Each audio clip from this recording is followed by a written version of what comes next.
নামাজহীন জীবন যাপন করা যাবে না।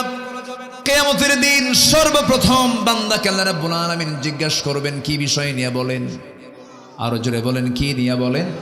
নামাজ। আমার নবীর শেষ কথা ছিল দুনিয়া থেকে বিদায় হওয়ার আগে কি বলেন? নামাজ। নামাজ ছাড়া যাবে না, নামাজকে বাদ দেওয়া যাবে না। আল্লাহ রাব্বুল আলামিন সুন্দর করে বলছেন, যারা নামাজকে অবহেলা করবে, নামাজ নিয়ে যারা অবহেলা প্রদর্শন করবে তাদের জন্য ওয়াইল নামক দোজক আছে। আল্লাহ রাব্বুল আলামিন বলেন, যারা পারেন ঠোঁট মিলে আমার সঙ্গে ঠোঁট মিলায় বলুন, ফাওয়াইলুল লিল মুসাল্লিন আল্লাযীনা হুম আন সালাতিহিম সাহুন আল্লাযীনা হুম ইউরাউনা ওয়া ইয়ামনাউনাল মাউন। জোরে বলুন আল্লাহু আকবার। ওই সমস্ত লোকের জন্য ওয়াইল, ওই সমস্ত লোকের জন্য জাহান্নাম, যারা লোক দেখানো নামাজ পড়ে, নামাজও পড়ে কিন্তু লোক দেখানো নামাজ পড়ে, অবহেলা করে নামাজ পড়ে, তাদের জন্য জাহান্নাম। নামাজ যার নাই তার তেমনি জাহান্নাম। কি ঠিক আছে না? যারা লোক দেখানো নামাজ পড়ে তাদের জন্য কি? জাহান্নাম। যারা অবহেলা করে নামাজ পড়ে তাদের জন্য কি? জাহান্নাম। আর যারা নামাজ না পড়ে জান্নাতি।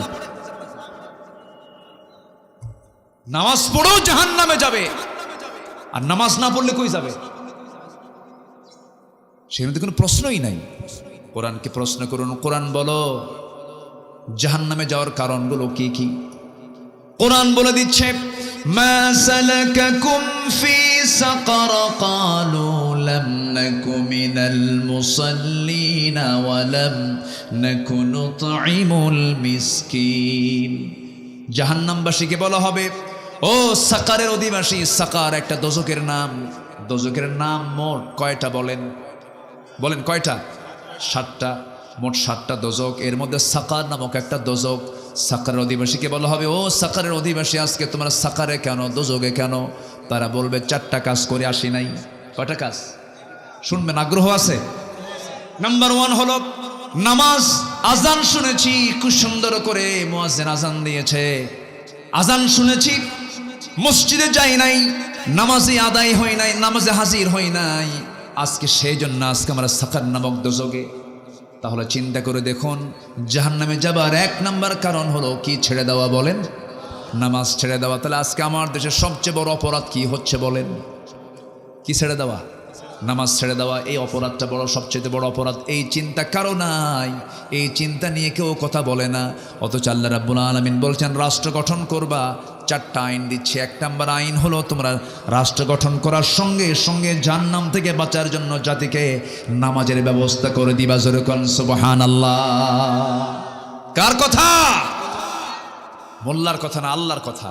ইম্মাক্কান্নাহুম ফিল আরদি আকামুস সালাহ ওয়া আতাউয যাকাহ ওয়া আমারু বিল মা'রুফ ওয়া নাহাউ আনিল মুনকার ওয়ালিল্লাহি আকিবাতুল উমুর। জোরে বলি আল্লাহু আকবার। আমার বন্ধুগণ, এই জন্য নামাজ আমরা ছাড়বো না, নামাজ কি কখনো বাদ দেওয়া যাবে না। আল্লাহ রাব্বুল আলামিন আগে ঈমান আনতে বললেন, সেই ঈমানটা হতে হবে কি ঈমান? ঈমানের কিছু গুণ আছে, মুমিনের কিছু গুণ আছে, সেই গুণগুলো অর্জন করতে হবে। আল্লাহ রাব্বুল আলামিন কাফিরকে চেনার জন্য কাফিরুন দিয়েছেন, মুনাফিককে চেনার জন্য সূরা মুনাফিকুন দিয়েছেন, আবার মুমিনকে চেনার জন্য সূরা মুমিনুন দিয়েছেন। যারা পারেন ঠোঁট মিলিয়ে বলুন, সওয়াব পাবেন। قد أفلح المؤمنون الذين هم في صلاتهم خاشعون والذين هم عن اللغو معرضون والذين هم للزكاة فاعلون والذين هم لفروجهم حافظون। প্রকৃত মুমিন কারা? 1 নাম্বার হলো যারা নামাজটাকে অত্যন্ত খুশুর সঙ্গে আদায় করবে। নাম্বার 2 হলো যারা অনর্থক কোনো কথা মুখ থেকে বের করবে না, বেফাঁস কোনো কথা বলবে না। ইমানদারদের কথা হবে জমির দলিলের মতো। জমির দলিল লেখক যেমন দলিল লিখতে নিয়ে 1000বার চিন্তা করে লেখে, কোনো ভুল লেখে না। দাগ নাম্বার ভুল করলে দলিল বাতিল, সিএস নাম্বার ভুল করলে পরে দলিল প্রশ্নবিদ্ধ হয়ে যাবে।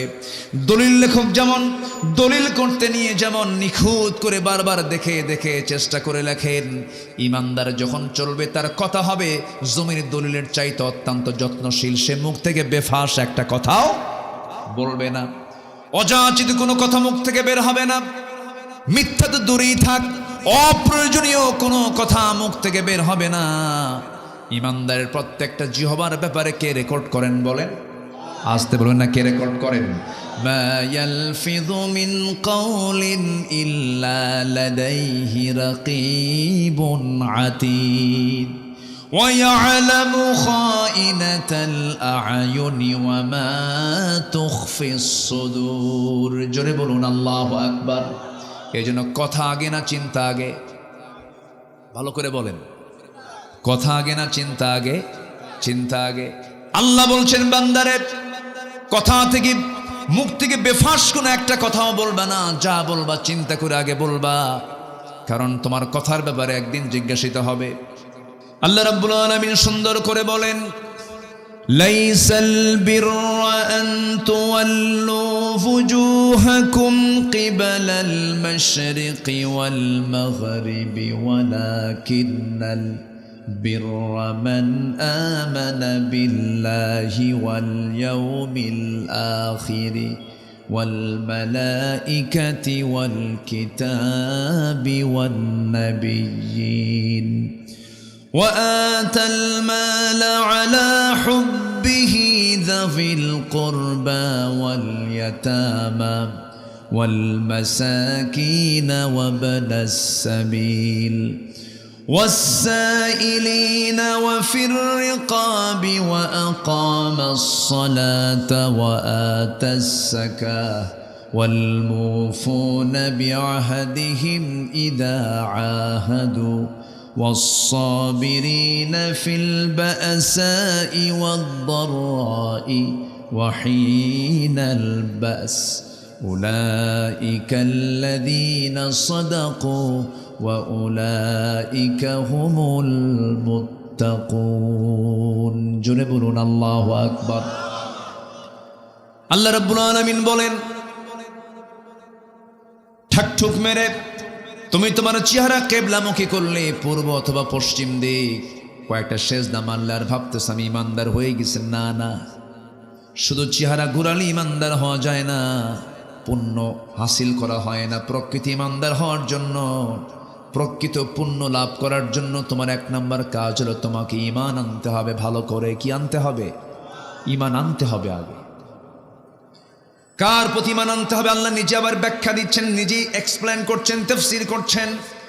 ওয়ালাকিন্নাল বিররা মান আমানা বিল্লাহ ওয়াল ইয়াউমিল আখির ওয়াল মালাইকাতি ওয়াল কিতাবি ওয়ান নাবিয়্যিন।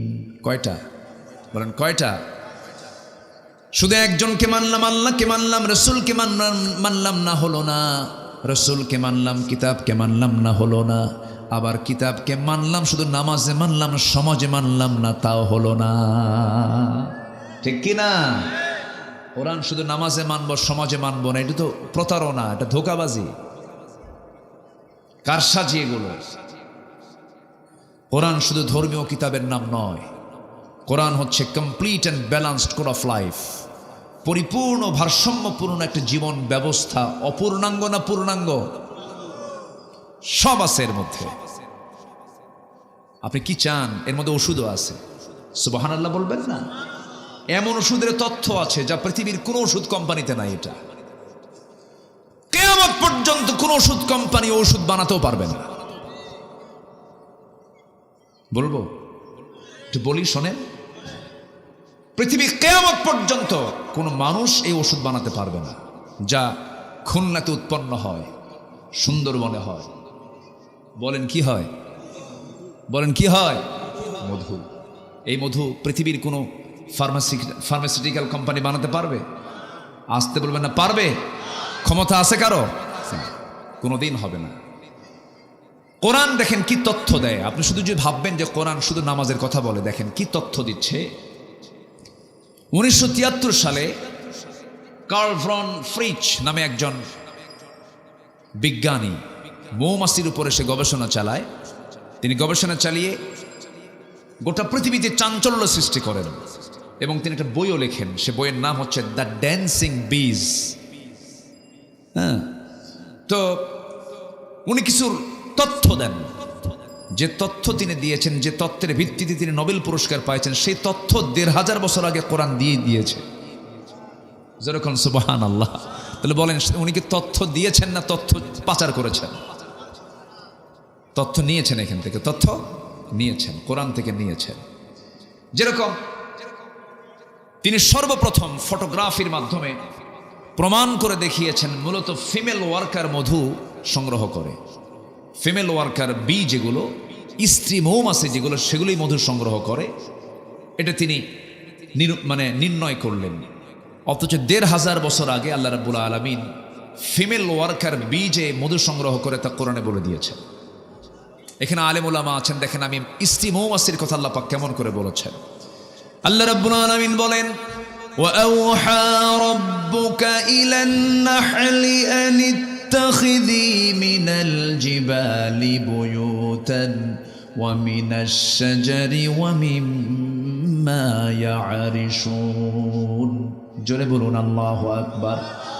আল্লাহ মৌমাছিকে, আল্লাহ স্ত্রী মৌমাছিকে ইঙ্গিত করলেন, ওহী দিলেন, তাকে জানান দিলেন, আনিত্তাখিদি মিনাল জিবালি বুয়ুত। আনিত্তাখিদি মুযাক্কার নয়, মুয়ান্নাসের সিগা, স্ত্রীলিঙ্গ, এটা মুয়ান্নাস না। আল্লাহ রাব্বুল আলামিন স্ত্রী মৌমাছিকে জানান দিলেন, তোমরা কি করো, বাসা বানাও পাহাড়ের পাদদেশে, গাছের ডালে ডালে। এই যে স্ত্রী মৌমাছিকে মৌচাক বানাতে বললেন, এই তথ্য ১৫০০ বছর আগে দিয়েছেন তিনি কে? আল্লাহ দিয়ে দিয়েছেন। কোরআন মানব রচিত নয়। আবার ওই বিজ্ঞানী প্রমাণ করতে গিয়েছেন, তিনি বলছেন যখন কোনো কর্মী মৌমাছি নতুন ফুলের বাগান অথবা উদ্যান খুঁজে পায়, তখন সে অন্য মৌমাছিদের সঠিক পথের দিক নির্দেশনা দেয়। কার্ল ভন ফ্রিজ এই নাচের নামটা দিয়েছেন ওয়াগাল ড্যান্স, যা পৃথিবী জুড়ে সাড়া ফেলে। অথচ এই তথ্য কোরআনের কাছে অনেক পুরাতন। কোরআন আগে জানিয়ে দিচ্ছে, সুম্মা কুলি মিন কুল্লি সামারাতি ফাসলুকি সুবুলা রাব্বিকি যুলুলা। জোরে বলুন আল্লাহু আকবার। আল্লাহু আকবার বলেন। কোরআন কত আগে তথ্যগুলো দিয়ে দিচ্ছে। এরপরে আমরা যে মধুগুলো খাই, যে মধু পান করি, এই মধুটা বর্তমান সময়ে এসে বিজ্ঞানের নিখুঁতভাবে গবেষণা করে বের করেছেন, এই আসলে মধু বের হয় মৌমাছির পেট থেকে, মৌমাছির পেট থেকে বের হয়। এই আশ্চর্য তথ্যটি মহান রব্বুল আলামিন এই তথ্যটাও ১৫০০ বছর আগে দিয়েছেন। ইয়াখরুজু মিন বুতুনিহা, আছে না, يخرج من بطونها شراب مختلف ألوانه فيه شفاء للناس إن في ذلك لآية لقوم يتفكرون। জোরে বলুন আল্লাহু আকবার। আল্লাহ বলেন তার পেট থেকে এমন পানীয় বের হয় যা রং ভিন্ন ভিন্ন জাতে রয়েছে, মানুষের জন্য সমস্ত রোগের নিরাময়। নিঃসন্দেহে এতে নিদর্শন রয়েছে সেই কওমের জন্য যারা চিন্তা ফিকির করে। জোরে বলি সুবহানাল্লাহ। সম্মানিত ভাইয়েরা, সম্মানিত বন্ধুগণ, সুন্দরবন কাছে তো টের পান না। এই সুন্দরবনের যে মধু আর আপনার ঘরের পাশে যে মধু, দিনরাত তফাৎ, কিন্তু ওটা ফ্রেশ বেশি, ওটা আরো বেশি কার্যকরী। আচ্ছা, এখানে ১ কেজি মধুর দাম কত? মাত্র ৮০০-১২০০ কোনো মধু হয়? আচ্ছা ঠিক আছে, ২০০০ই ধরেন, ১ কেজি মধু ধরেন ২০০০।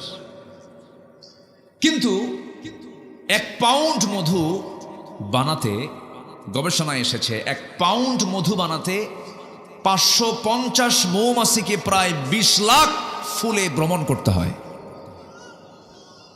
সুবহানাল্লাহ বলবেন না?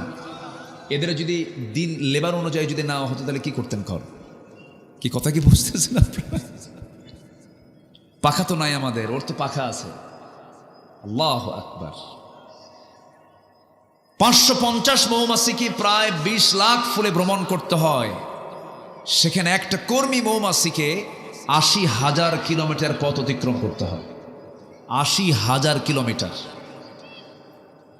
অন্য একটা গবেষণার তথ্যে এসেছে প্রায় 14,50,000 কিলোমিটার পথ অতিক্রম করলে পরেই 1 পাউন্ড মধু বের হতে পারে, যা গোটা পৃথিবীকে 3 বার প্রদক্ষিণ করা যাবে। গোটা পৃথিবী 3 বার ঘোরা যাবে। এই পরিমাণ ভ্রমণ করতে হয় মৌমাছিকে, 550 মৌমাছিকে 1 পাউন্ড মধু তৈরি করার জন্য। এখন বলেন মধুর দাম কত? 1200, 12,000, 12 লাখ দাম দিতে পারবেন আপনি? আল্লাহু আকবার। আর সেই মধুর ভিতরে যারা ভেজাল দেয় তাদের 10 বার ফাঁসি হওয়া দরকার, একবার না। আগের যুগের দাদারা হসপিটাল চেনে নাই। আগের যুগের দাদিরা চশমার জন্য দোকানে যায় নাই। যা খেয়েছেন ভেজাল মানুষও ছিল না, ভেজাল খাদ্যও ছিল না। এখন মানুষও ভেজাল, খাদ্যও ভেজাল। কোরআন তো শেফা। কোরআন পড়লে, কোরআন মানলে অসুখও হবে না। বলি আলহামদুলিল্লাহ, জোরে বলি আলহামদুলিল্লাহ। আবার দেখেন, এই মৌচাকের মধু যেন নষ্ট না হয়। এই মৌচাকের ভিতরে স্বাভাবিক তাপমাত্রা হচ্ছে 35 ডিগ্রি সেলসিয়াস। 35 degree Celsius. ধরেন এখন আমাদের এখানে তাপমাত্রা আছে, আজকে একটু গরম বেশি, 25-26 হবে। 25-26 ডিগ্রি সেলসিয়াস যদি তাপমাত্রা হয়, মৌচাকের ভিতরে নরমালি তাপমাত্রা থাকতে হবে মধুগুলোকে ঠিক রাখার জন্য 35 ডিগ্রি সেলসিয়াস। যদি কখনো তাপমাত্রা এর কম 30 ডিগ্রিতে নেমে আসে, তখন মৌমাছিগুলো সবাই একত্রিত হয়ে তাদের ডানাগুলো ঝাঁপায়া বারবার নড়ায়া তাপমাত্রা বাড়ায় ফেলে। জোরে বলি সুবহানাল্লাহ। আচ্ছা, আবার যদি তাপমাত্রা বেশি হয়ে যায়, তখন ওদের পাখাটা উল্টা করে আবার ঝাপড়ায়, উল্টা করে, যেন তাপমাত্রাটা যেন বাহির থেকে কিছু বাতাস ঢুকে যেন তাপমাত্রা 35-এ চলে আসে। কেউ তো সুবহানাল্লাহ বললেন না। সব তথ্য কোথায় আছে বলেন তো? বলেন কোন কোথায় আছে? কোথায় আছে? এই তো প্রাণী গেল, আকাশ নিয়ে আল্লাহ রাব্বুল আলামিন কথা বলেছেন। আমি কাতার থেকে বছর 2 আগে আসতেছিলাম, দোহা থেকে আমি ঢাকা আসতেছি। তো কাতার এয়ারওয়েজে আমি বিমানে উঠি, এরকম মনে হয়নি কখনো। দিনের বেলা, দুপুরবেলা 11টার দিকে বিমান আমার, তখন আকাশে আমি নিচের দিকে মেঘমালার দিকে তাকালাম। যতদূর চোখ যায় শুধু মেঘের বিশাল স্তর। তো ভাবলাম যে বিশাল এই যে মেঘমালার কি ওজন আছে নাকি? আমি জানতাম না। ওরে, এটা আবার কি? এটা কি ক্রিকেট খেলতেছে নাকি? ও মাশাআল্লাহ, একটা অটিস্টিক মানুষ। হ্যাঁ, কর্মের প্রতি তার কি আগ্রহ! মাশাআল্লাহ। এর তো বাদাম সবগুলো একসঙ্গে নিয়ে ওর দাম দেওয়া দরকার। যে একজন নেন না, একজন নিয়ে তাকে দিয়ে দেন। জি আমার বন্ধুগণ, তো আমি আসতেছিলাম, মেঘগুলো দেখে ভাবলাম যে এর ওজন আছে নাকি। একটু সার্চ করলাম, একটু গবেষণায় চলে গেলাম। বিজ্ঞান বলছে কিছু কিছু মেঘমালা আছে, কিউমুলিনুম্বাস নামে কিছু মেঘমালা আছে, যাদের ওজন হলো শুধু মন না, ton ton, lakh lakh ton ওজন। জোরে বলি সুবহানাল্লাহ। ঝুলাই রাখছেন কে? কার উপরে? শূন্যের উপরে। কার মাথার উপরে? বলেন কার মাথার উপরে? একটু হুঁশ হয় না? আমাদের হুঁশ হবে কোন দিন? একটা দিনের জন্য কি আল্লাহ তাআলা কখনো একটা মেঘখণ্ড, মেঘমালা ফেলে দিয়েছেন? যদি আল্লাহ পাক মাঝে মাঝে এরকম করে ফেলতেন, কেউ কি বিল্ডিং বানাতো? বিল্ডিং বানাতে আরেক বিপদ হয়ে যেত। একটা দিন মিসিং হলো না। আবার এই মেঘমালাগুলো আল্লাহ রাব্বুল আলামিন বায়ু প্রবাহের মধ্য দিয়া উড়ায় নেন, ঘোরায় নেন। আবার যখন পানিগুলো জমিন থেকে তোলেন, ওয়াটার সাইকেল অনুযায়ী পানি চক্র আকারে। আল্লাহ কোরআনে মেটেরোলজিক্যাল সায়েন্স নিয়ে কথা বলেছেন, আবহাওয়া বিজ্ঞান নিয়ে কথা বলেছেন। আবহাওয়া বিজ্ঞান 19 শতক 20 শতকে সে তথ্য দিয়েছে 1000 বছর আগে কোরআন সেই তথ্য আগিয়ে দিয়েছে। জোরে করে সুবহানাল্লাহ। আমার বন্ধুগণ, এই যে মেঘগুলো আমরা দেখি, আজকেও সারাদিন মেঘ মেঘ ভাবছিল। এই যে মেঘ জমিন থেকে আল্লাহ রাব্বুল আলামিন তুলে নিয়েছেন, তুলে নেন ওয়াটার সাইকেলের মধ্য দিয়া, পানি চক্রের মধ্য দিয়া আমার আপনার বাড়ির সামনের ময়লা পানিগুলোকে ফিল্টারিং করে, সমুদ্রের লবণ পানিকে ফিল্টারিং করে লবণগুলো রেখে দিয়া মিঠা পানি আকাশে উঠায় নেন। সেই পানি আকাশে উঠায় নেওয়ার পরিমাণ 1 বছরে প্রায় 513 ট্রিলিয়ন টন। জোরে কোন সুবহানাল্লাহ। 513 trillion ton, trillion million billion না, 513 ট্রিলিয়ন টন পানি জমিন থেকে তোলেন। এটা বিজ্ঞানীদের একটা মেজারমেন্ট, এর কম বেশি একটু হতে পারে। তাহলে এই পানি সিস্টেম যদি এরকম না করে আল্লাহ যদি মানুষকে দায়িত্ব দিতেন, তাহলে গোটা দুনিয়া শুধু পাইপ দিয়েই ভরা থাকতো। কি দিয়ে ভরা থাকতো? কোন পাইপ দিয়া। আর আল্লাহ তাআলা কি সুন্দর করে এমন ফিল্টার দিয়েছেন, সেই ফিল্টার দেখাও যায় না। কি উন্নত প্রযুক্তি আল্লাহ তাআলার। জমিন থেকে পানি তুলতেছেন, লবণ রেখে দিয়া, পচা আবর্জনা রেখে দিয়ে সুন্দর ফ্রেশ পানি তুলতেছেন। আল্লাহু আকবার বলেন। কে চালান? আসতে বল, কে চালান? কি পরিমাণ পানি তোলেন? যে পরিমাণ পানি বৃষ্টি আকারে আসে। বিকাদারিন, বিমাইন বিকাদারিন, আল্লাহ পাক পরিমাণ মতো পানি তোলেন, অপরিমাণ মতো না। জোরে বলি সুবহানাল্লাহ। কার অবদান? আসতে বলবেন না, কার অবদান? আল্লাহ। এরপরে আল্লাহ রাব্বুল আলামিন লোহা নাজিল করেছেন। কি নাজিল করেছেন বলেন তো? লোহা। এই লোহা আমরা জানি যে এই লোহাটা কোন জায়গা থেকে আসছে। আমাদের ধারণা হয়তো পৃথিবীতেই ছিল না। এই লোহার অবস্থান পৃথিবীতে নয়। এই লোহা একচুল পরিমাণ লোহা পৃথিবীর কেউ বানাতে পারে নাই। লোহাটা সম্পূর্ণ কার? আসতে বলবেন না, কার? লোহা নামে একটা সূরা আছে, তার নাম কি বলেন? হাদিদ। মৌমাছি নামে একটা সূরা আছে, তার নাম কি? নাহাল। তাহলে মৌমাছি বললাম, এখন হাদিদে আসেন লোহা। এটা সূরার নামকরণ করা হয়েছে, মানে কি বহু তথ্য এর মধ্যে আছে। পৃথিবীতে যেটাই করতে যাবেন আগে কি দরকার? কি দরকার বলেন? লোহা দরকার কিনা বলেন? এই মেটাল ছাড়া কিছু হবে? হবে না। এই লোহা, আধুনিক বিজ্ঞান বলতেছে লোহার সৃষ্টি পৃথিবীতে নয়। লোহা এসেছে বহির জগৎ থেকে, অর্থাৎ আকাশ থেকে। কারণ পৃথিবীর পরিবেশ লোহা উৎপাদনের জন্য অনুপযোগী। কেননা সূর্যের তাপমাত্রা লোহা উৎপাদনের জন্য যথেষ্ট নয়। সূর্যের কেন্দ্রের তাপমাত্রা 15 মিলিয়ন ডিগ্রি সেলসিয়াস। সূর্যের কেন্দ্রের তাপমাত্রা, সূর্যের যে সেন্টার, সেই কেন্দ্রের তাপমাত্রা হচ্ছে 15 মিলিয়ন ডিগ্রি সেলসিয়াস। সূর্য কেউ তো আল্লাহু আকবার বললেন না। মানুষের কি ক্ষমতা আছে সূর্যের কাছে যাওয়ার? ক্ষমতা আছে? আচ্ছা। আর সূর্যের পৃষ্ঠে অর্থাৎ ফটোস্ফিয়ারের তাপমাত্রা হচ্ছে 5.5 থেকে 6,000 ডিগ্রি সেলসিয়াস। অথচ লোহা উৎপাদনের জন্য আনুমানিক দরকার হচ্ছে 5 বিলিয়ন ডিগ্রি সেলসিয়াস। লোহা উৎপাদন করতে গেলে যে তাপমাত্রা লাগবে, সে তাপমাত্রার পরিমাণ হলো 5 বিলিয়ন ডিগ্রি সেলসিয়াস। বিজ্ঞানীদের ধারণা, কোনো সুপারনোভা থেকে বিস্ফোরণ হয়ে এই লোহা এই দুনিয়ায় তার আগমন ঘটতে পারে। মহান রাব্বুল আলামিন আজ থেকে 1500 বছর আগে লোহা যে নাজিল করেছেন তা জানিয়ে দিয়েছেন। সুবহানাল্লাহ বলবেন না? আল্লাহ রাব্বুল আলামিন বলেন, وَأَنزَلْنَا الْحَدِيدَ فِيهِ بَأْسٌ شَدِيدٌ وَمَنَافِعُ لِلنَّاسِ। সূরাতুল হাদিদ আয়াত নাম্বার 25। আল্লাহ রাব্বুল আলামিন বলছেন, আমি লোহাটা আকাশ থেকে নাজিল করেছি। জোরে বলি সুবহানাল্লাহ। তাতে রয়েছে ফিহি বাসুন শাদীদ, তাতে রয়েছে প্রচন্ড শক্তি। ওয়া মানাফিউ লিন-নাস, এবং মানুষের জন্য অনেক উপকার। উপকার আছে না নাই? আবার এই লোহা দিয়া যদি আকাম কুকামও করে তারও সুযোগ আছে না নাই? আসতে বলবেন না, আছে না নাই? আচ্ছা, আপনি বড় আলেম, ভালো কোনো ব্যক্তিকে পাহারা দিবেন, তার পাহারার জন্য অস্ত্রের দরকার আছে না নাই বলেন তো? অস্ত্র নিয়ে দাঁড়ায় থাকলেন, সে অস্ত্র ভালো মানুষের উপকারে আসছে। আবার এই অস্ত্রই যদি আপনি, অর্থাৎ শিশুর হাতে আপনি যদি চাকু তুলে দেন আপেল কাটার জন্য, সে কি আপেল কাটবে না হাত কাটবে?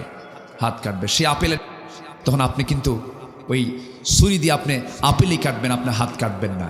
তো আজকে এই যে লোহাটা আল্লাহ পাক দিয়েছেন, এই লোহাটার উপকারিতা প্রত্যেকটা কাজেই প্রয়োজন। আল্লাহ পাক এই জন্য এই মেটাল নামে একটা সূরা নাজিল করেছেন। তাহলে এখন বলুন, কোরআন কি শুধু ধর্মীয় কিতাব না সব কিছু বলে? বলেন, কোরআন কি শুধু এক কথা বলে না সব কথা বলে? সব কথা বলে। কি চান আপনার মধ্যে? শুধু আমি যদি সায়েন্স নিয়ে কথা বলতে যে গোটা রাত যাবে, শেষ হবে না। সম্মানিত ভাইয়েরা, আসুন আমরা সেই জায়গায় চলে যাই যেখানে আমি তেলাওয়াত দিয়ে শুরু করেছিলাম। 6টা কাজ করলে পরে আমরা সত্যবাদীর সার্টিফিকেট পাবো এবং মুত্তাকির সার্টিফিকেট পেয়ে যাব। এর মধ্যে 1 নাম্বার হলো আমরা ঈমান আনবো কার উপরে? মোট কয়টা ঈমানের ক্লাস? মোট কয়টা? 5টা। মনে আছে না? এই 5টার সমন্বয় হয়ে ঈমান আনতে হবে। একটাকে অবিশ্বাস করলে পরে কাম হবে না। কোরআন কাঙ্ক্ষিক মানলে কাম হবে না। একটু কান লাগাবেন, মনোযোগ দিয়ে শুনবেন। আমি আজকে খুব খুশি হয়েছে। আজকে আপনারা আমাকে অনেক আগে উঠিয়ে দিয়েছেন, মানে মঞ্চে খুব আগে ভাগে উঠতে পেরেছে। আমি খুবই আনন্দ পাচ্ছি আজকে, জানেন। এরকম যদি প্রত্যেকটা কমিটি হতো, আমি যে কি খুশি হতাম, কিন্তু পারি না। মমিনসিং নামক একটা এলাকা আছে আমার দেশে, মমিনশাহী। মাহফিলে গেছি, রাত 8টার দিকে গেছি। বললো, হুজুর খাওয়া দাওয়া করেন? লেপ কম্বল দিলাম, ঘুমান। তো বললাম, আমার উঠাবেন কখন? গত বছর প্রধান বক্তা যে সময় উঠছে তার 1 ঘন্টা আপনি আগে উঠবেন। আমাকে 2:30টার দিকে ডাক দিন। ডাক দিয়ে বললো, হুজুর আপনি 3টায় উঠবেন আলোচনায়। গত বছর প্রধান বক্তা উঠছিল 4টায়, এবার একটু প্রমোশন হয়েছে। রাত কয়টায়? 3টায়। বলেন তো, সে রাত 3টায় কি ওয়াজ হয় না আওয়াজ হয়? আলোচনা না আলুসানা? এই হচ্ছে অবস্থা। ম্যাক্সিমাম মাহফিলগুলোতে টাইম সিলেকশনের অভাবে মাহফিলটা মরে যায়, মাহফিলটা প্রাণহীন হয়ে যায়। সব মাহফিলে লেখা থাকে প্রধান বক্তা, কিন্তু মাহফিলে যে হয়ে যায় শেষ বক্তা, সবার শেষে উঠায় দেয়। আদর্শ মাহফিলের বৈশিষ্ট্য হলো তার টাইম সিলেকশনে খুব অনড় থাকতে হবে। লোক কি আসলো না আসলো ওটা বিষয় না। পরীক্ষার সময় মতো, নামাজ সময় মতো, মাহফিলের সময় মতো, ঠিক কিনা? এটা উচিত। চট্টগ্রামে আমার গত পরশুদিন মাহফিল ছিল। চট্টগ্রামে বাংলাদেশের সবচাইতে বড় মাহফিল যেটা, প্যারেড ময়দান। 2000 সালে ছিলাম আমি ছিলাম ওই মাহফিলের শ্রোতা। 2000 সালে আমি মাহফিলে গিয়েছি কক্সবাজারে। আমি ইচ্ছে করে সেই দিন একদিন আমি মাহফিল রাখিনি। ভাবলাম যে প্যারেড ময়দানে মাহফিল অংশগ্রহণ করে আলোচনা আজকে শুনবো। আলোচনা করেছিলেন বিশ্বনন্দিত আলেমে দ্বীন আল্লামা শহীদ আল্লামা সাইদ রাহিমাহুল্লাহ। তো সেই প্যারেড ময়দান 18 বছর ধরে বাতিল গোষ্ঠী জিম্মি করে মাহফিলকে তারা বন্ধ করে রেখেছিল।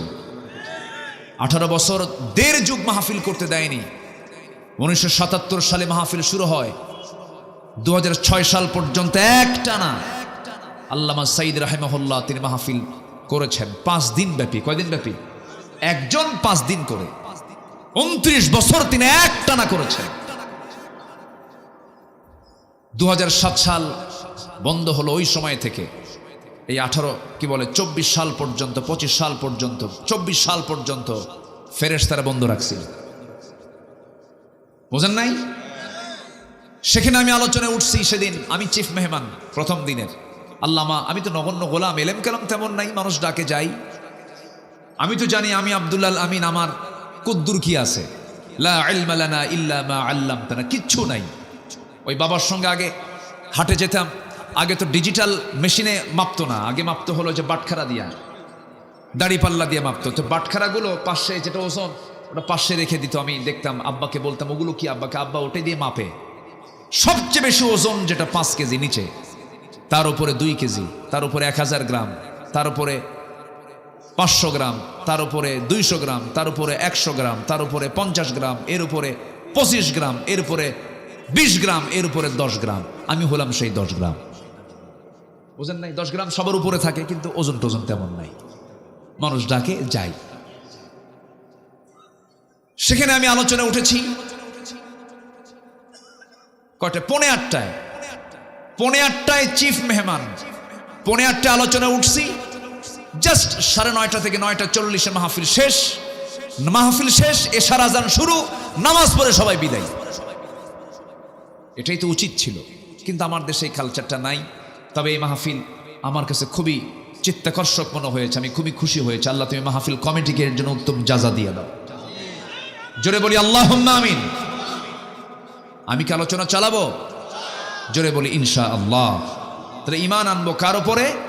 মোট কয়টা বিষয়ে? 5 বিষয়। ব্যাখ্যামূলক দিতে পারবো না, এক রাত তো। এই ঈমানের উপরে যদি আমি আলোচনা চালাই 2 ঘন্টা পার হবে। জাস্ট আমরা জানি আল্লাহ, পরকাল, ফেরেশতা, কিতাব, নবী সব মিলে ঈমান। এর মধ্যে একটা বাদ দিলে ঈমান থাকবে না। আমার বন্ধুগণ, ঈমান তো আমরা ঠিকই আনলাম, কিন্তু ঈমানের ফলাফল হলো আমার দেশের মানুষ মাত্র 5% নামাজ পড়ে। 95% মুসলমানের নামাজের কোনো খবর নাই। এর জন্য কিছু দরবারও দায়ী আছে। আমার দেশে বহু দরবার আছে যে দরবারের মুরিদ হলে নামাজ লাগে না। আছে কিন্তু, আছে না নাই? পানির তলে মোমবাতি বাও বাতাসে নেভে না, বাবার নামে হালকা দিলে ওযু গোসল লাগে না। আছে? মোল্লা মুন্সি নামাজ পড়ে, মারিফত তো বোঝে না, বাবার নামে হালকা দিলে সতর ঢাকন লাগে না। সতর নাই, গোসলও নাই, ওযু নাই, ওটিকে মানুষ না জানোয়ার? এরকম কিন্তু বহু আছে। খান জাহান আলী রহমতুল্লাহের কবরে বাগেরহাট যাচ্ছিলাম, সেই পিরোজপুর যাচ্ছিলাম, মোরেলগঞ্জ সামনে পেলাম, ভাবলাম যাই একটু ভিতরে যাই। দরজার মোড়ে দেখি এক মোসারু দাঁড়ায় আছে। মোসারু এরকম মানে মোটা 3 ইঞ্চি মোটা মোষ, হাইব্রিড জাতের মোষ, হাইব্রিড একদম মোটা মোষ, মানে শয়তান দেখতে ওই রকমই, চোখ লাল টকটকা। তাহলে কি খাইছে কন্ত? বোঝাই তো যায়, ওটা গাঁজা কয় না, কয় সিদ্ধি। আবার কেউ কেউ এটা নাকি বেহেশত থেকে আসছে, বেহেশতের গাছগুলো। এটা কত বড় শয়তান এগুলো। তা আমি ওই জুতাটা হাতে নিয়ে ভিতরে ঢুকতেছি, জুতা নিয়ে ঢুকতেছি হাতে নিয়ে, কারণ জুতা তো আমার দেশে চুরি হয় না নাকি? আসতে কয়, জুতা চুরি হয় কি না বলেন? মসজিদে আমি আগে না জুতা আগে? বলেন, জুতা আগে না রাখলে তো নামাজই হবে না আপনার। বিশাল টেনশন। জুতা পিছনে রাখলেই টেনশন। আপনি তসবি পড়তে নিয়ে ভাববেন জুতা আছে তো, সামনে রাখলে আর মোটামুটি জুতার দিকে একবার নজর দিবেন, সেজদার দিকে একবার নজর দিবেন। এই হলো মসজিদের সিকিউরিটি। পৃথিবীতে একটা মাত্র দেশে জুতা চুরি হয়, তার নাম কোন দেশ বলেন? বাংলাদেশ। মানে পায়ের তলার জিনিসও থাকে না। আমরা কোথায় আছি? তো আমি জুতা হাতে নিয়ে আসতেছি, বলতেছে যে আপনি জুতা নিয়ে ঢুকতেছেন কেন? আপনি জানেন না এটা পাক দরবার শরীফ? বললাম যে জুতা যে রাখবো, জুতা যদি চুরি হয়ে যায়, কি চুরি হয়ে যাওয়ার চিন্তা করে আপনি দরবার নষ্ট করবেন আপনি? আমি বললাম তো আমি তো রসুলের দরবারেও গেছি, আমি নবীজির মাকবারা জিয়ারা করেছি, জুতা হাতে নিয়ে করেছি বেটা। তা আমার দিকে চোখ বড় করে তাকায় আছে। সম্মানিত ভাইয়েরা, আমার দেশে অধিকাংশ মাজারগুলোতে শয়তান বসে থাকে, শয়তান। সময় এসেছে এখন 1.5 হাত লাঠি দিয়ে পিটায়া হাত পা ভেঙ্গে গুঁড়ো করে দেওয়া দরকার বেদবদের। নামাজ নাই তো এদের, নামাজও পড়ে না, সেজদা দেয় মাজারে গিয়ে। এই মস্তক কার জন্য? আসতে বলবেন, এই মস্তকটা কার জন্য? এই মস্তক শুধুমাত্র একজনকে দেওয়া যাবে। তিনি কে? তিনি কে? কাউকে দেওয়া যাবে তাকে ছাড়া? দিলে কি জান্নাত না জাহান্নাম? মাথা নিচু করা জায়েজ? এই মাথা নিচু মানে রুকু। রুকু করব কাকে? ওয়ারকাউ মা'আর রাকিঈন। রুকু কারো সামনে করা যাবে না, রুকুও করা যাবে না, সেজদাও করা যাবে, রুকুও করা যাবে না, সেজদাও করা যাবে না। আমার নবীজির তায়েফের ময়দানের একটা কথা মনে হলো আমার। তায়েফে আমার নবীজি দাওয়াত দিতে গেছেন। মক্কায় দাওয়াত গ্যাস বন্ধ। আবু জেহেল নিবন্ধন বাতিল করছে, দলও ব্যান্ড করছে, রসুলকে গৃহবন্দীও করছে। কোথায় যাবেন? আমার নবীজি বুক ভর আশা নিয়ে ভাবলেন, বনু সাদে তো আমি তায়েফ দিয়ে গেছি, আমার দুধমা ঘরে আমি গিয়েছি বহুবার, তায়েফের কথা তার মনে হয়ে গেছে। খুব সুন্দর এলাকা, আপনারা যারা গেছেন প্রচুর ফল হয়, তায়েফের ফল গোটা পৃথিবী সাপ্লাই হয়। এটা নবীর দোয়ার ফসল। আমার নবীজি তায়েফের ময়দানে গিয়া বুক ভরা আশা নিয়ে যখন কালিমার দাওয়াত দিতে গেলেন, আমার নবীজি দাওয়াতের ফলাফল পেয়েছেন ফুল না পাথর? ফুল না পাথর পেয়েছেন? পাথর পেলেন। এমন পাথর মারা হলো রাসূলের সাথে, উচ্ছৃঙ্খল যুবকদের লেলিয়ে দেওয়া হলো।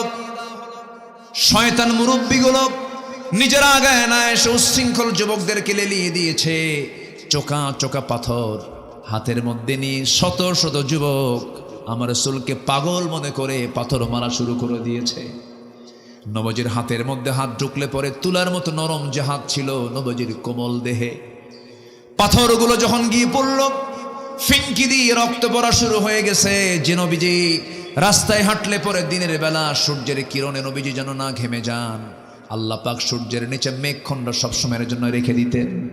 সেই নবীজির দেহে পাথর মারতে মারতে রক্তাক্ত হয়ে পড়লেন রাসূল, জমিনে লুটিয়ে পড়লেন। নবীর পাশে কেউ নাই, সেন্সলেস হয়ে গেলেন। মালাকুল জিবাল এসে, পাথরের ফেরেশতা এসে বলতেছে, ইয়া রাসূলুল্লাহ, এই যে দুই দিকের পাহাড় দেখা যায়, চাপা দিয়া শেষ করে দেব, আপনি শুধু অর্ডার করুন। রাসূল বলেন, না না, লা বাল আরজু, না, বরং আমি আশা করি যে লোকগুলো আজকে আমাকে রক্তাক্ত করে জমিনে ফেলে দিয়েছে, আমার মনে হয় এদের সন্তানরা সব কালেমাওয়ালা হয়ে যাবে। জোরে বলি সুবহানাল্লাহ। আমি মাফ করে দিলাম। নবীজি সেই জায়গা থেকে বের হলেন। 3 দিন 4 দিন তিনি খান নাই, পেটে কোনো খাবার যায় নাই, পানিও যায় নাই। আমার নবীজি দৌড় মারা শুরু করলেন যেন তারা আবার না অ্যাটাক করতে পারে। সামনের দিকে যেতে যেতে সিরাত ইবনে হিশাম গ্রন্থে এসেছে, সামনে একটা আঙ্গুর বাগান পেলেন, আঙ্গুর বাগানের ভিতরে ঢুকে পড়লেন। আমার নবীজি মাথা চক্কর মেরে আর পারলেন না, রক্ত শূন্যতায় ভুগছেন, দেহ থেকে রক্ত ঝরেছে। আমার নবীজি যখন তিনি জমিনে লুটিয়ে পড়লেন, চিত হয়ে পড়ে গেলেন, ওই আঙ্গুর বাগানের একজন কেয়ারটেকার দূর থেকে লক্ষ্য করেছে কে যেন আসলো, ভিতরে পড়ে গেছে। সামনে গিয়ে দেখে আমার নবীজির শরীর থেকে রক্ত এখনো ঝরতেছে। ওই কেয়ারটেকারের মধ্যে মায়া হলো, দয়া হলো। এত সুন্দর চেহারার মানুষ তো কোনোদিন দেখি নাই, সুন্দর চেহারার মানুষ। দয়া হলো, মায়া হলো। আঙ্গুর বাগান থেকে থোকা থোকা কয়েকটা আঙ্গুর হাতের মধ্যে পেড়ে নিয়া চিপে চিপে চিপে চিপে মোটে 1 গ্লাস আঙ্গুরের রস তৈরি করে নবীর সামনে দিয়ে বলছে, যুবক, এই রসটা পান করো, নচেত তুমি মরে যাবে, জীবনের শক্তি তুমি হারিয়ে ফেলবে। আমার নবীজির হাতে যখন দেওয়া হলো, কাপা কাপা হাতে আমার নবীজি 1 গ্লাস আঙ্গুর নিলেন, বিসমিল্লাহ বলে 3 ঢোকে পান করলেন। 3 ঢোকে পান করার পরে আমার নবীজি মুস্কি হাসি মেরে চোখটা খুলে ওই যুবকের দিকে তাকায় বলছেন, যুবক, তোমার নামটা তো আদ্দাস, তাই না? আদ্দাস মনে মনে চিন্তা করে, আমাকে দেখলো না, আমাকে চিনলো না, আমার কোনো কিছুই জানে না, অথচ সেই লোকটা আমার নামটা বললো কেমনে? রাসূল এবার বলছেন, তুমি কি চিন্তা করো ও আদ্দাস? তোমার গ্রামের বাড়ির নাম হলো নিনুয়া, নিনুয়া নামক গ্রামে তোমার জন্ম। আরো আশ্চর্য হয়ে চিন্তা করে, আমার গ্রামের নামটা বললো কেমনে? এবার রাসূল বলছেন, তুমি কি চিন্তা করো ও আদ্দাস? তুমি যে গ্রাম নিনুয়াতে জন্মগ্রহণ করেছো, সেই গ্রামে জন্মগ্রহণ করেছেন আল্লাহর পয়গম্বর ইউনূস আলাইহিস সালাতু ওয়াস সালাম। এবার আদ্দাসের টনক নড়ে গেল, এত তথ্য জানলো কেমনে লোকটা? এবার বলতেছে, যুবক, আমার নাম বললে, আমার গ্রামের নাম বললে, আমার গ্রামের হিস্টোরি শত শত মাইল দূরে, তোমার তো জানার কথা নয়, তোমাকে কে বললো, কে জানায় দিল? এবার রাসূল বলছেন, আদ্দাস, একজন নবীর কাছে আর একজন নবীর খবর থাকতেই পারে। জোরে বলি সুবহানাল্লাহ। আদ্দাসের বুঝতে দেরি হলো না।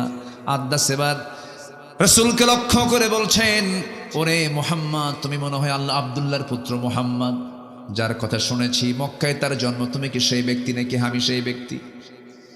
সঙ্গে সঙ্গে লাফ মেরে গিয়ে নবীর 2 পায়ে 2টা হাত রেখে সেজদা দিয়ে রাসূলকে ধন্য করবে খ্রিস্টানি কায়দায়।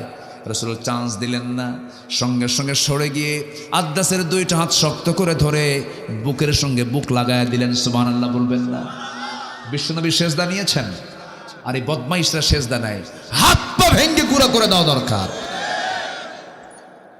আমার নবীজি বললেন, আদ্দাস ওঠো, বুকের সঙ্গে বুক লাগায় দিলেন আর বললেন, তুমিও বান্দা আমিও বান্দা। আল্লাহু আকবার। তুমিও বান্দা আমিও বান্দা। আমার কাছে ওহী আসে আর তোমার কাছে ওহী আসে না। ইন্নামা আনা বাশারুম মিসলুকুম ইউহা ইলাইয়া আন্নামা ইলাহুকুম ইলাহুন ওয়াহিদ। আমার কাছে ওহী আসে, তোমার কাছে ওহী আসে না। যখন রাসূল তাকে বুকের সঙ্গে জড়িয়ে ধরলেন, আদ্দাস বলছে আপনি আল্লাহর নবী, বিন্দু পরিমাণ কোনো সন্দেহ নাই। জোরে বলি সুবহানাল্লাহ। আমার ভাইরা, এই জন্য ঈমান এনেছি আমরা।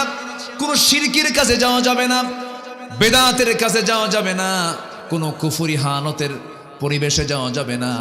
ঈমানকে ফ্রেশ রাখতে হবে, নামাজ ঈমানদার হতে হবে। আমার দেশে নামাজ ঈমানদার বেশি না বেনামাজ ঈমানদার বেশি? বেনামাজি ঈমানদার, কিন্তু ঠিক আছে বেনামাজি ঈমানদার না। কেমনে কি বলবো বলেন, বলাই তো মুশকিল। বেনামাজি ঈমানদার নাকি? জটিল ব্যাপার না? হুজুর নামাজ নাই তো কি হয়েছে, আমার কি ঈমান নাই?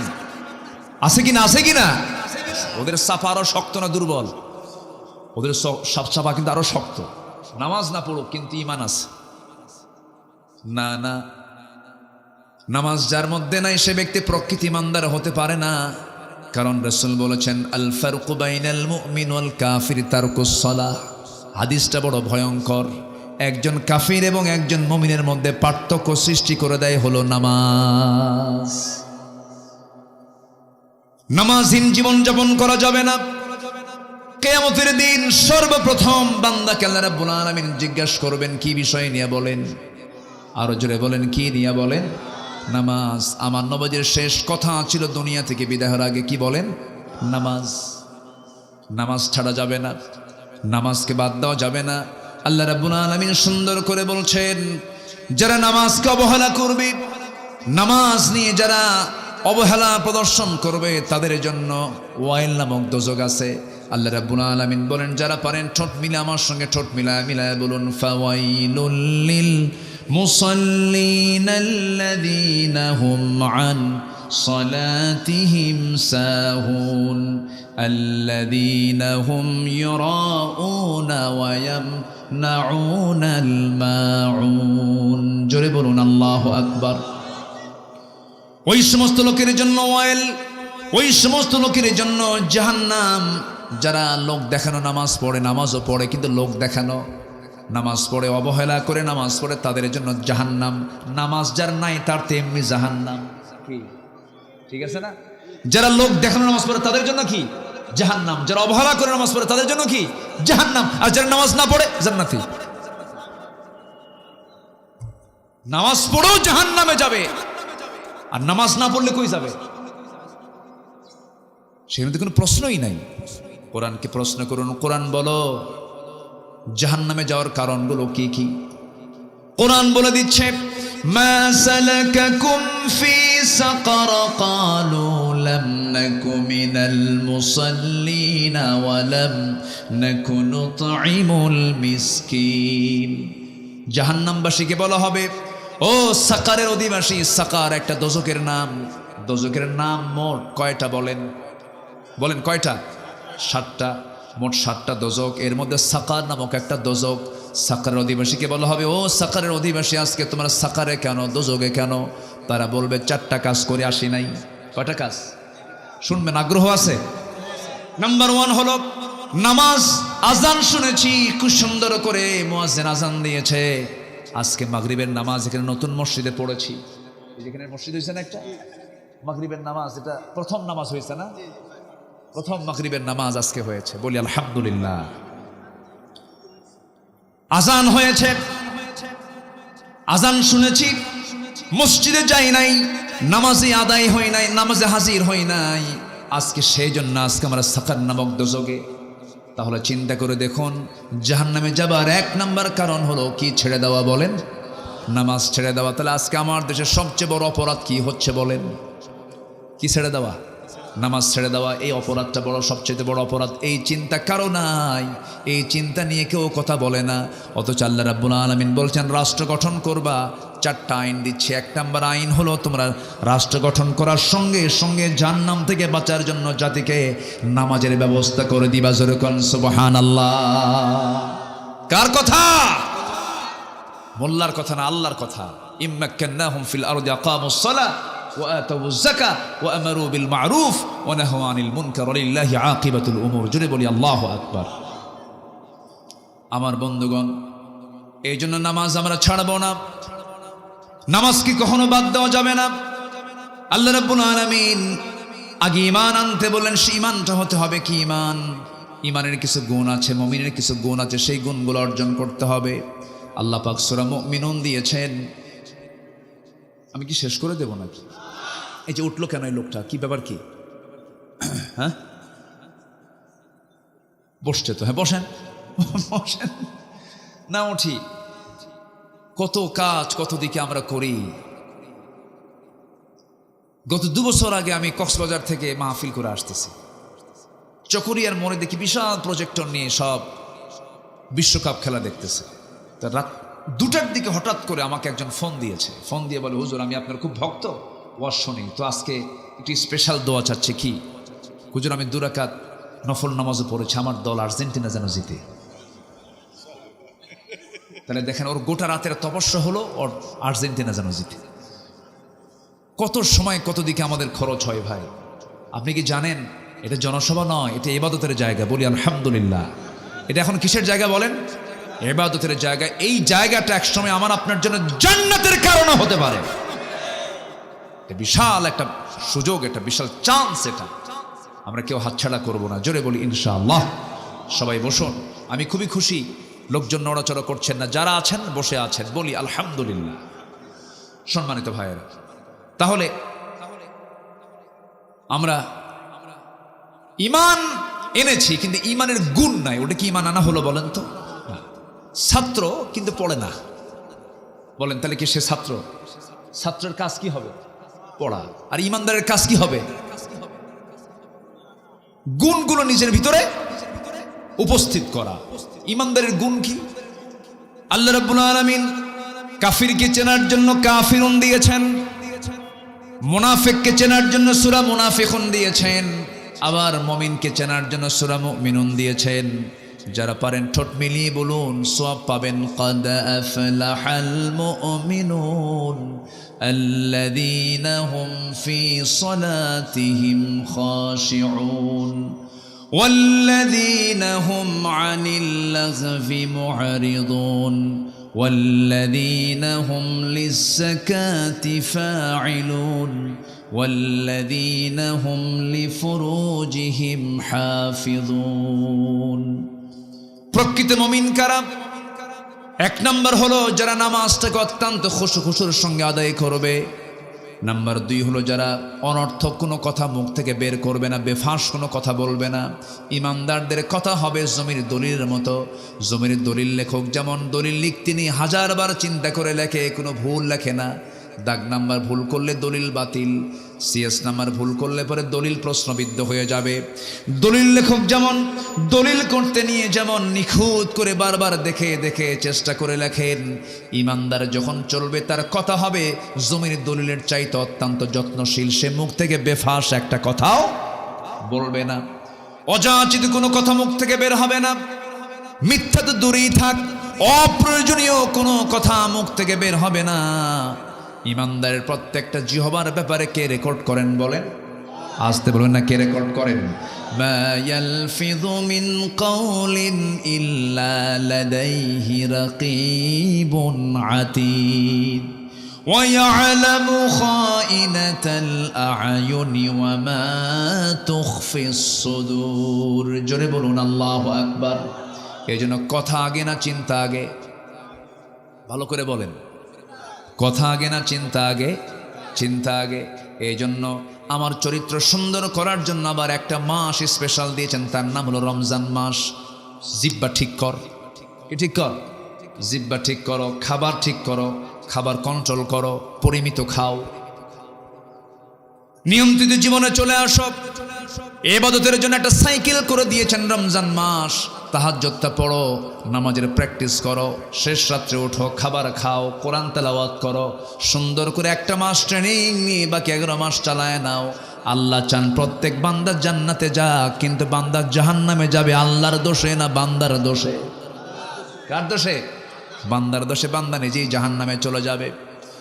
আল্লাহ বলছেন বান্দারে, কথা থেকে, মুখ থেকে বেফাস কোনো একটা কথাও বলবা না, যা বলবা চিন্তা করে আগে বলবা, কারণ তোমার কথার ব্যাপারে একদিন জিজ্ঞাসিত হবে। আমার বন্ধুগণ, মুখ থেকে কথা যখন বের হতে হয় সেই সময় চিন্তা করে কথা বের করতে হয়, কিন্তু যারা অহংকারী হয় তাদের মুখ থেকে বেফাস কথাই বের হয়। যারা বদমাইশ শ্রেণীর হয় তাদের চরিত্র ফুটে ওঠে কিসের মধ্যে বলেন? কথার ভিতরে। দেখেন না ছাত্রগুলো কি সুন্দর করে, আমাদের সন্তানরা বলতেছে কোটার কয়দিন থাকে, আমরা মেধা খাটায় আমরা চাকরি পাই না, এই বৈষম্য দূর করা হোক। জবাবে একটা দায়িত্বের জায়গায় বসে কি পরিমাণ প্রাউড হলে পরে বেফাস কথা মুখ থেকে বের হতে পারে। বলতেছে রাজাকারের নাতিপুতিরা চাকরি পাবে, কয় নাই? বলেন এই পতনের পেছনে এই কথা কি ছোটখাটো কোনো বিষয়? বলেন ছোটখাটো কোনো বিষয়? কথা কি জিনিস দেখেন, একটা কথা, একটা অহংকার পতন ত্বরান্বিত করেছে, ঠিক কিনা? আল্লাহ বলছে ইমানদার হবা আগে জিব্বার লাগাম ধরো। ওয়াল্লাযীনা হুম আনিল লাগযি মুরিদুন, বাজে কোনো কথা মুখ থেকে বলবা না। 16 বছর টেলিভিশন খুললি এক প্রতিবন্ধী নেতা দেখতাম, ওই নোয়াখালী বাড়ি, প্রতিবন্ধী এক নেতা দেখতাম, খালি মাইক পেলেই বলতো খেলা হবে। কি এরকম বলতো না? বদমাইশ। যশোরী ছিল তো, যশোরী ছিল, কোন দিক দিয়ে কে পার করে দিছে আল্লাহ জানে। আমরা পালাই না। 16 বছর আমাদেরকে রাজাকার বলে গালি দিয়েছিল ওরা। আমরা একটাও পাকিস্তান যাই নাই। হিন্দুস্তানের রাজাকাররা সব হিন্দুস্তানে গিয়ে বসে আছে। কি আমরা কেউ পালাইছি? আমরা চোর না, আমরা চুরি করে নিয়ে যে পালাবো। আমরা বুক দেব, পিঠ দেব না। দেশে আছি, দেশেই থাকবো। বাড়িওয়ালা একজন, চোর 10 জন। হুঙ্কার কারটা বেশি শক্তিশালী? বাড়িওয়ালা। চোর 10 জন হয়ে লাভ নাই। বাড়িওয়ালা একটা শুধু ধর মারবে দৌড়, কারণ ও যে চোর। ও কি চোর? আমরা বাড়িওয়ালা থাকবো, আমরা চোর হব না। জোরে বলি ইনশাআল্লাহ, আরো জোরে বলি ইনশাআল্লাহ। এই জন্য জিহ্বাকে নিয়ন্ত্রণ করার দরকার আছে না নাই? আচ্ছা, নামাজ ঠিক করব, জিহ্বা ঠিক করব। ওয়াল্লাযীনা হুম লিয-যাকাতি ফাঈলুন, মালের যাকাত দাও। তোমার মাল কখনো নষ্ট হবে না, তোমার সম্পদের বরকত কখনো ফুরাবে না। বড়ই গাছের মতো, বড়ই গাছের ডাল কাটলে, আবাদ তুলে নিয়েছেন, কুল পেরে নিয়েছেন, কেটে ফেলেছেন ডাল, পরবর্তীতে কুল কম ধরবে না বেশি ধরবে? বেশি ধরবে। ঠিক তেমনি যাকাত তুমি দিয়ে দাও, তোমার সম্পদ আরো বাড়বে। আল্লাহু আকবার বলেন। তা না দিয়া হলমার্ক খাইছে, শেয়ার বাজার খাইছে, কি খায় নাই? খায় নাই। একদম সাগর চুরি করেছে, পার হতে পারে নাই। ভাঙ্গা হেলিকপ্টার নিয়ে বসেছিল যে দরবেশ আসবে, দরবেশ আসতে পারে নাই। দরবেশ আবার নৌকায় চড়ছে গুল করে। কোস্টগার্ড ধরে ফেলে বলতেছে আইনমন্ত্রীকে, 2 জন গেছে একসাথে। আইনমন্ত্রীকে দেখে বলতেছে স্যার সিনসি চলেন, থানায় চলেন। আইনমন্ত্রী কয় আমি কি একা আসছি নাকি? আমি তো জামাতের সাথে আসছি। কে? কই যে বসে আছে, কে মাথার চুল কালো, লুঙ্গি পড়া দেখি, গেঞ্জি পড়া। লোকটা কে? দাড়িও নাই। কে লোকটাকে? ভালো করে দেখো, ভান ধরছে ও দরবেশ। ওরা আলেমদেরকে উলঙ্গ করতে চেয়েছিল, আল্লাহ ওদেরকে ন্যাংটা করে ছেড়েছেন। ইতিহাস একটা জীবন্ত ইতিহাস, আমাদের শিক্ষা নেওয়ার দরকার আছে না নাই? এখনো কিন্তু চাঁদাবাজি কিছু চলে। শিক্ষা নিন। এক দৌড়ে দিল্লি গেছে। এক দৌড়ে কোথায় গেছে? দিল্লি। পেট হজম হবে না, হারাম খেয়ে হজম হবে না। আমরা যদি কিছু করতেই চাই, আমরা আখিরাতের জন্য করব। জোরে বলি ইনশাআল্লাহ, আর জোরে বলি ইনশাআল্লাহ। আল্লাহ কবুল করুন। যারা লজ্জাস্থানের যারা হেফাজত করবে, আপনি কোনো মহিলার দিকে চেয়ে আছেন, আপনার স্ত্রীর দিকে কেউ চেয়ে থাকুক লোলুপ দৃষ্টিতে, আপনি কি পছন্দ করবেন? পছন্দ করবেন না। যদি মানুষ হন তাহলে পছন্দ করবেন। আর কিছু অমানুষ আছে, বউ নাচায়া বেড়ায়, এরকম কিছু অমানুষ আছে না নাই? ও তো মানুষ ও হাইওয়ান, ও কুকুর। বউ সুন্দরী বউ পর পুরুষকে না দেখালে ওর ভালোই লাগে না। হোন্ডা নিয়ে ঘোরে, হোন্ডা নিয়ে ঘোরে, একদম সে শিরোমণি আছে নাকি? তাহলে আসে তো না, আছে মানে ভুল কই নেই তো না। আচ্ছা, ফুলতলা শিরোমণির বাইপাস একদম রূপসা নদী থেকে, রূপসার ব্রিজ থেকে শুরু করে এক টান মারে R15 কি R15 উঠায়। এখন তো হোন্ডার সাউন্ড নাই, যত দামি হোন্ডা সেই হোন্ডার সাউন্ডগুলো কম, এখন মানে সাউন্ড কম। আগের হোন্ডা কোম্পানি ভটভট ভটভট আওয়াজ হতো হেলিকপ্টারের মতো, এখন তো আওয়াজ নাই। বউ সুন্দরী নিয়ে হুন্ডায় তুলবে, মানুষ দেখবে না, হুন্ডার তো আওয়াজ নাই। মেকারকে বলে তাড়াতাড়ি পাইপ সারা, স্যালেঞ্জার আউট কর, আওয়াজ বের কর, বউ আমার দেখাতে হবে। হুন্ডায় তোলে, অর্ধলগ্ন বউটাকে হুন্ডার পেছনে তোলে। এখনকার হুন্ডার সাইজে তো নাই, সমান না তো, প্যাসেঞ্জার এবং ড্রাইভিং সিট একদম 3 তলা আন্ডারগ্রাউন্ড, কি ঠিক আছে না? পিছনের সিটে একদম 3 তলায় তুলে থাকে বউরে, আর ও থাকে একদম মাটির তলে, মানে পর্দায় থাকা দরকার যার, ও নাই, ও গেছে মাটিতে, দুই দিকে পা দিয়া বসে। এক টান দিল, জাতি হতবাক হয়ে গেল যে কি গেল। সন্ধ্যার আগ দিয়ে রূপসার তীরে হলদেটে রঙিন সূর্যের নিচে iPhone 16 Pro Max ফোন দিয়ে, যেন ছবিতে কোনো কিছু কালিমা না থাকে, একদম ফ্রেশ একখান ছবি, অর্ধলগ্ন ছবি তুলে, লাল লিপস্টিকওয়ালা ছবি তুলে ফেসবুকে আপলোড দিয়ে বলে, প্রিয় বন্ধুরা আসুন আমার বউটাকে সবাই জামাতের সাথে দেখি। যেরকম নাউজুবিল্লাহ, এরকম কিছু লম্পট মার্কা কিছু পুরুষ আছে না নাই? আল্লাহ বলছেন আল্লাযীনা হুম লিফুরুজিহিম হাফিজুন, যারা লজ্জাস্থানকে হেফাজত করবে আমি আল্লাহ তাকে নিজের হাতে জান্নাতুল ফিরদাউসের চাবি তুলে দেব। কার কথা? কার কথা? আল্লাহর কথা। তাহলে নামাজটা রেগুলার, বাজে কথা বাদ, যাকাত ঠিক মতো, এরপরে লজ্জাস্থানকে হেফাজত করা। নাম্বার 5 হলো ওয়াল্লাযীনা হুম লিআমানাতিহিম ওয়াহাদিহিম রাউন, আমানত ঠিক রাখা, ওয়াদা ঠিক রাখা। রাষ্ট্র ক্ষমতা একটা আমানত, রাষ্ট্র ক্ষমতা একটা কি আমানত। ঠিক ছিল নাকি? ঠিক ছিল? হ্যাঁ। এরপরে নাম্বার 6 হলো ওয়াদা ঠিক রাখা। ওয়াদা একটা গুরুত্বপূর্ণ বিষয়। নির্বাচনের আগে বলেছিল একজন নেত্রী, আমার দেশে একজন নেত্রী নির্বাচনের আগে বলেছিলেন আগামী নির্বাচনে ক্ষমতা আসলে পরে মদিনার সনদে দেশ চালাবো। কি বড় একটা ডাহা মিথ্যা কথা কয়, একটা অনিসলামী দলের নেত্রী কয়, ইসলামী দল না কিন্তু, সে বলতেছে মদিনার সনদে দেশ চালাবো। শয়তানরা বিশ্বাস করে না এই কথাগুলো। মদিনার সনদে দেশ চালায় নাই, মোদির সনদে দেশ চালাইছে। তাহলে নয় কেন না বাদ, এগুলোই করেছে ওরা। ওয়াদা ঠিক নাই, আমানত ঠিক নাই, এগুলো ইমানদার হতে পারে না। শেষে নামাজ দেওয়ার শেষ করছেন আল্লাযীনা হুম আলা সালাওয়াতিহিম ইউহাফিজুন, যারা নামাজের ব্যাপারে যত্নশীল হবে। উলাইকা হুমুল ওয়ারিসুন, ওরাই হচ্ছে ওয়ারিস।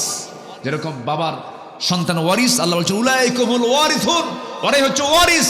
আল্লাযীনা ইয়ারিসুনাল ফিরদাউসা হুম ফিহা খালিদুন, যার ওয়ারিস হবে, যাকে আমি আল্লাহ তাআলা জান্নাতুল ফিরদাউসের ওয়ারিস বানায় দেব। কত বড় অফার এটা! আসুন সেই গুণগুলো আমরা অর্জন করে আল্লাহ সেই তৌফিক সবাইকে দান করুন। জোরে বলি আল্লাহুম্মা আমিন। আচ্ছা, গেল ঈমান গেল, এখন আছে কয়টা? 5টা, মোট 6টা কাজ। মোট কয়টা কাজ? ঈমানের ভিতরে আবার কয়টা কাজ? 5টা। এটা তো শেষ করেছি আক্ষরিকভাবে। নাম্বার 2 হচ্ছে 6টা কাজের নাম্বার 2 হচ্ছে প্রিয় জিনিস, প্রিয় মাল, প্রিয় সম্পদ খরচ করা কার পথে? আল্লাহর পথে।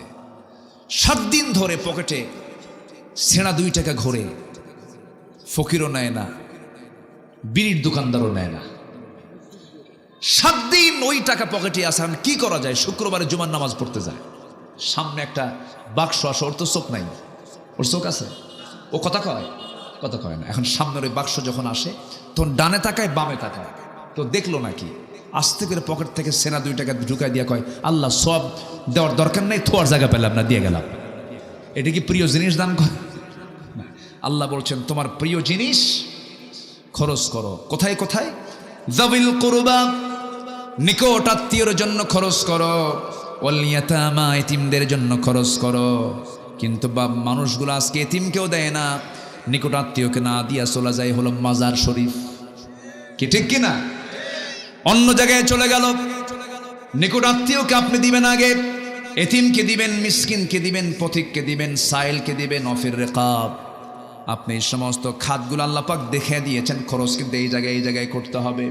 নিজের বোনের সংবাদ রাখে না, ধর্ম বোন বানায়। নিজের ভাইয়ের সংবাদ রাখে না, ধর্ম ভাই বানায়। নিজের মার খবর রাখে না, ধর্ম মা বানায়। আছে না? এই আছে না নাই বলেন তো, আছে না নাই? ধর্ম মা বলতে কোনো কিছু আছে নাকি? ধর্মের বোন বলতে কিছু আছে নাকি? না, এগুলো ভুয়া।